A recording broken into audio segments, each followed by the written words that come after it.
I was sitting at my kitchen table when the text came in, mid-sip of my second coffee, half distracted by a grocery list I'd been rewriting for the third time. My phone buzzed with that familiar vibration that still, after all these years, made my heart flutter when I saw her name. My daughter. My only child. The one I carried for 9 months, nursed through fevers, sat through dance recitals, screamed at soccer games for. Her name alone has always carried weight in my chest. So I opened it with a smile. Don't come to my wedding. Watch through livestream, okay? Just like that. No punctuation at the end. Just that lowercase, okay, like she was texting someone to grab milk from the store. I didn't understand at first. I thought it was a joke, maybe some kind of mix-up, or a weird autocorrect. I even laughed, if you can believe it. Laughed. Then I reread it. Slower. Again. A third time. My stomach dropped with each pass. There was no mistake. No typo. That message was for me. And it was real. She didn't want me there. Not sitting in the pews. Not standing in the photos. Not smiling from the front row as she walked down the aisle in white. Just a screen. Just a live stream. I didn't cry. Not yet. I didn't scream. What I did was sit there, frozen, while the silence of the kitchen wrapped around me like a noose. Something in me, some mother instinct, some small, sharp survival switch flipped. I don't know how to describe it except to say I went cold. My hands, my face, even my heart. Frozen stiff. Because deep down, beneath the hurt and confusion, I felt something worse. I felt clarity. She was trying to erase me. She didn't want me at her wedding, and if I let this happen, if I stayed behind a screen like some forgotten relative or distant family friend, then I was playing right into her hands. I was disappearing, being erased, and I've done a lot of things in my life, but fading quietly into the background. That was never going to be one of them. I knew exactly what I had to do. I didn't always feel like a stranger to my daughter. There was a time she'd curl up next to me on the couch just to hear stories about when she was little, or call me from college just to ask how long to boil pasta. For years, we were close. Not perfect, but close in that way mothers and daughters are when they still believe they need each other. We fought, sure, but she always came home for Christmas. She always remembered my birthday. She always told me when something was wrong. Until she didn't. Looking back now, I can't pinpoint one exact moment where it all started to shift. It was more like a slow drift, the way two boats anchored side by side will eventually part if one cuts the line without a splash. It started after college, I think, when she moved in with him. Noah, the man who would become her fiancé. Maybe even before that, if I'm honest. Maybe the drifting started the day she stopped asking for my opinion and started treating it like a threat. I never hated Noah, but I never trusted him either, not because of anything he did, but because of how small she became around him. She used to be fire, quick, witty, unapologetically sharp. And then suddenly she was cautious, careful, measured in the way she spoke, even with me. I noticed it at dinner one night, a few months after they got engaged. I'd made a comment about the wedding planning, something harmless like, "You're not really going to let him pick the flowers, are you?" And her whole face changed. She smiled, but her eyes didn't, and she said, "Can we not do this tonight, Mom?" Like I was picking a fight I didn't know I'd started. That became the pattern. I'd try to help, and she'd see it as criticism. I'd ask questions, and she'd hear judgment. We were speaking the same language, but not understanding each other at all. And every time I tried to get closer, it felt like she stepped back, just a little more. I remember one call, this was 6 months before the wedding, where I asked if she wanted to use my veil. The same one my mother gave me. A small, delicate thing, nothing showy. A piece of family. Her voice went tight immediately. "I'm doing things differently, Mom." That's all she said. No thank you. No softness.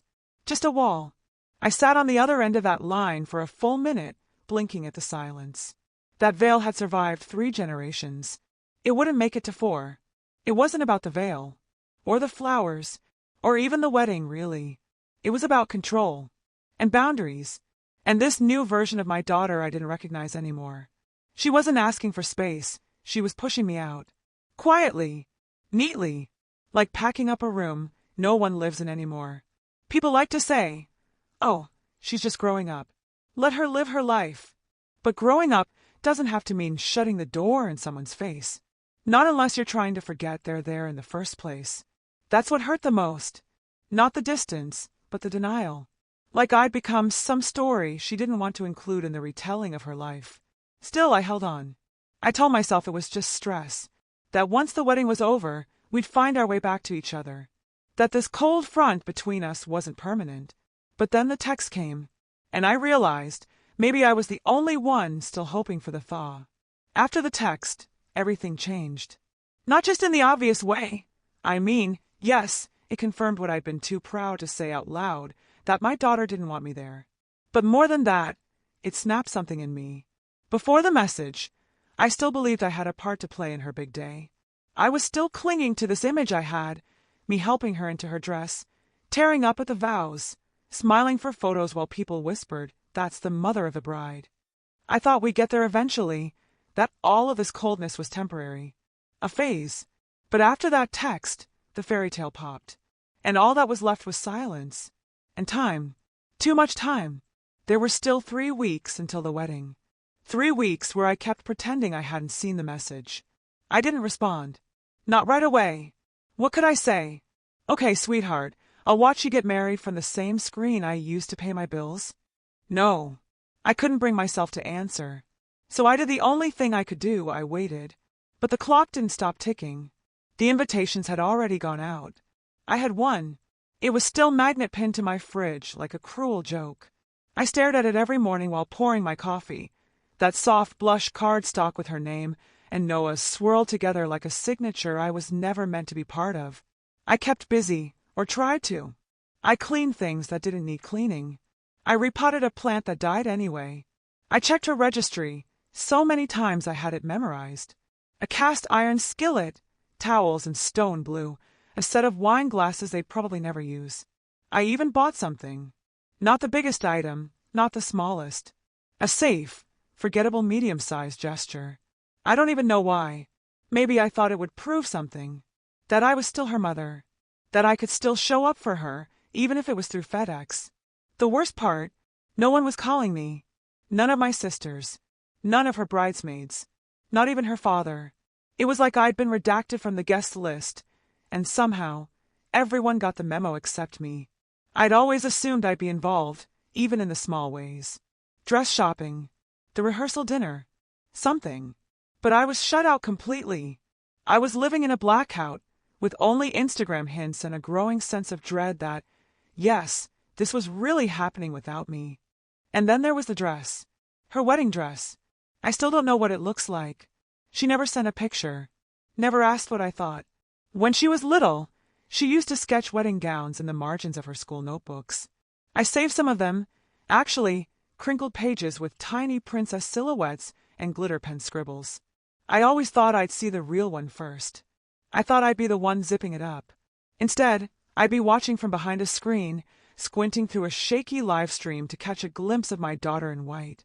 If I watched it all, because that was the question gnawing at me. Do I obey the text? Do I stay home and watch her become someone else's wife from my living room, like a stranger watching a stranger? Or do I go?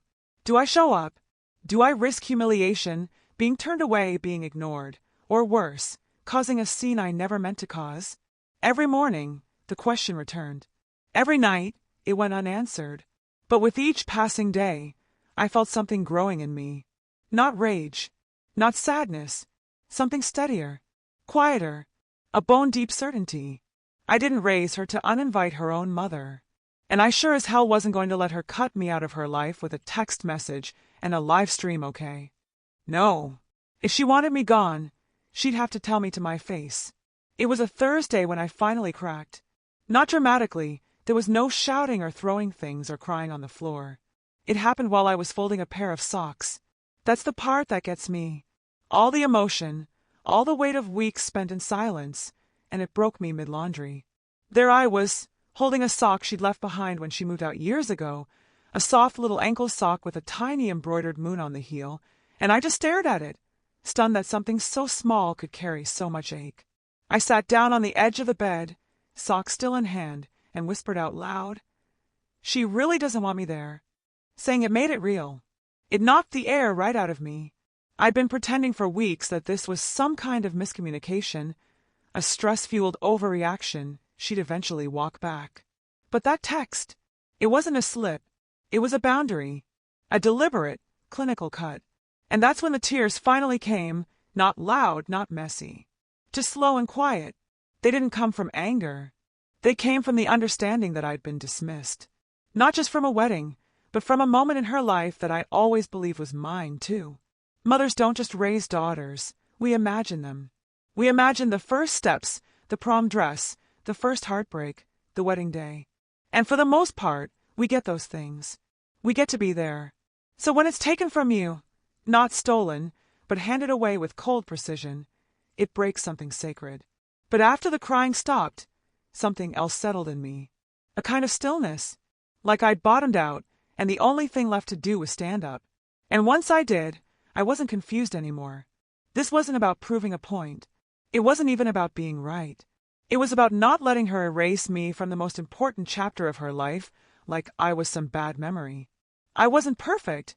God knows I made mistakes as her mother, but I loved her with everything I had. And no one, not even my own daughter, was going to shame me into invisibility. I called the bridal boutique, the one she never invited me to. I asked if they had her dress under her name. They didn't give me details, of course, privacy laws and all that, but I just wanted to know the name of the designer. A name. Something.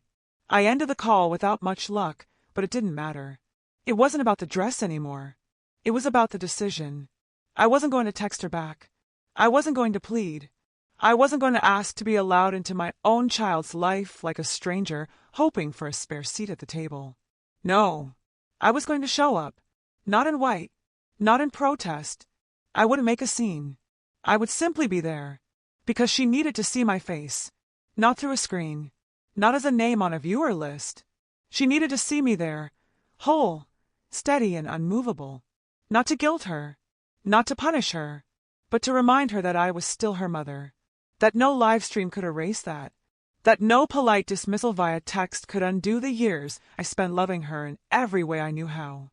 And if she didn't speak to me again after that, so be it. But I would not let her memory of that day be motherless, not without knowing I had tried. The morning of the wedding was clear and cruelly beautiful. The kind of day people pray for. Sunlight filtered through thin clouds, not a breeze out of place. I woke up before my alarm, though I'd barely slept. I took my time getting dressed, not in anything flashy, but something dignified. A navy dress I'd worn once to a colleague's retirement party, knee-length, modest, the kind of thing no one could accuse of being attention-seeking. I slipped on simple pearl earrings, did my makeup with a hand steadier than I expected, and pulled my hair back into a twist that made me look like someone who had every right to be there. And I did. I had every right.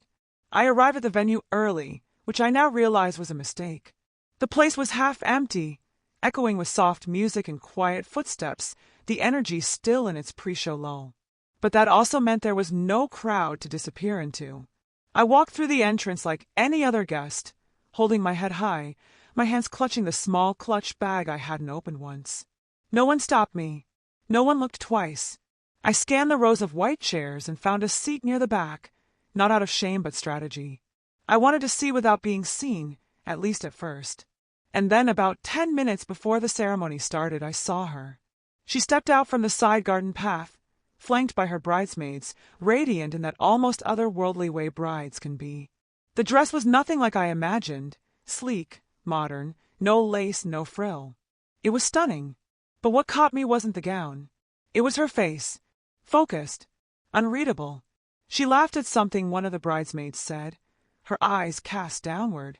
She hadn't seen me yet, and for a moment, I could pretend I was just another guest, just someone lucky enough to witness her happiness from the edges. But then she looked up. It happened quickly, her eyes sweeping the crowd, almost mechanically, like she was scanning for one last detail, and then they landed on me. I will never forget that moment. Her face didn't fall. It didn't twist with anger or soften with tears. It just froze. Not shock. Not pain. Just a stillness, like the pause between two breaths when the body decides whether to scream or sigh. Our eyes locked. Hers, stunned and wide. Mine steady. I didn't smile. I didn't wave. I just sat there, present. Real. I wanted her to see that I had come not to cause a scene, not to shame her, but simply to be there. To say, without saying a word, "You may have asked me to watch from a screen, but I'm your mother." And I came anyway. Then someone touched her elbow, a bridesmaid, maybe the planner, and her head turned away. Just like that, the moment passed. The music began. The audience stood. The ceremony moved on. But something had shifted. I saw it in the way she glanced back once, just before she stepped down the aisle. A flicker. Small, but unmistakable. Something between disbelief and recognition. She saw me, not as an intruder, not as a disruption, but as her mother, in the flesh. Uninvited, maybe, but undeniable. And that was enough. I stayed for the ceremony, didn't speak to anyone, didn't approach her. I sat quietly, hands folded, tears welling once or twice when she read her vows, when she kissed her new husband, when they walked back up the aisle as one. And then, as the crowd moved to the reception, I slipped away unnoticed. No confrontation, no meltdown, just a mother, quietly present for the biggest moment of her daughter's life. Some might say I shouldn't have gone, that I crossed a line, that I disrespected her wishes, but I didn't go to make a scene. I went to leave a mark. One day, she'll remember that wedding. She'll remember the flowers, the dress, the kiss, and she'll remember looking out into that sea of faces and locking eyes with the one woman who loved her first, the one who refused to disappear. I haven't heard from her since. Not a call, not a text, not even a secondhand message passed through a cousin or a thank you card out of obligation. Nothing. The silence hasn't been loud, it's been surgical. Clean, deliberate, and absolute. Like my presence at the wedding never happened. Like I was a shadow that wandered in and slipped back out, unnoticed by most but unforgettable to one. People ask me if I regret going. They say, was it worth it? Sitting alone in the back, being ignored, making her uncomfortable on her big day. And I get it. I do. It's easy to call it selfish from the outside. But those people weren't there when I read that text. They didn't sit in my kitchen with a heart cracked clean in half. They didn't feel what it was like to be erased from a life you helped build from scratch. So no, I don't regret going. Regret would mean I do it differently. And I wouldn't. Not even now. Because what I did wasn't about disrupting her wedding. It was about refusing to quietly disappear just because she told me to. It was about being seen, one last time, even if just in passing, as something real. As someone who mattered. Maybe she hated that I showed up. Maybe one day she'll understand why I did. Or maybe we'll spend the rest of our lives caught in this silent standoff. Me waiting, her digging deeper into the distance. I don't know, and I've stopped trying to guess. But when I close my eyes, I can still see the moment our eyes met. The hesitation in hers. The flicker of something she hadn't prepared for. That look told me everything I needed to know. She saw me, and maybe, deep down, that means she still remembers who I am.